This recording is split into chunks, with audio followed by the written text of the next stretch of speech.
So what is up and good day mga kaibigan. Paano nga ba natin malalaman kung original yung ating clutch hub or replacement, no?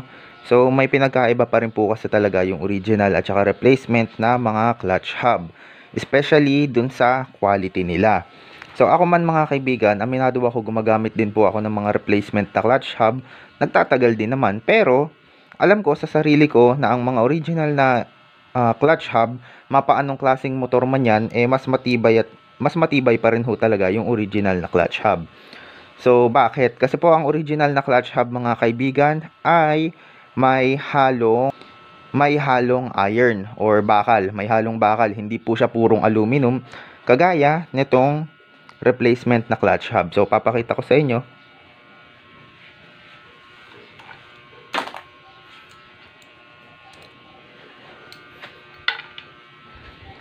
So mga kaibigan, para po malaman nyo kung original yung clutch hub or matibay yung clutch hub na nabili nyo, kuha kayo ng magnet tapos idikit nyo dun sa clutch hub. So kagaya na to, dumidikit siya sa magnet kasi may halo yung bakal. Ito pa. Yan, dumidikit siya sa magnet, 'di ba? Kasi ayan po, may halong bakal. Kaya mas matibay po siya at saka mas matagal mapudpod. Unlike dito sa replacement na clutch hub, wala po siyang walang response. Dito, ito, dumidikit siya.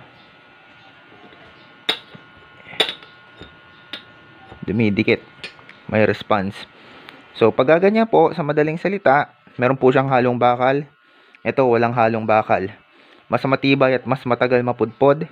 Mas mabilis mapudpod. Pero, although ako rin naman gumagamit din naman po ako ng replacement na clutch hub, yung mga mumurahin. At nagtatagal din naman. Pero syempre, iba na rin po talaga pagka kayo ay gumamit ng mga original na clutch hub.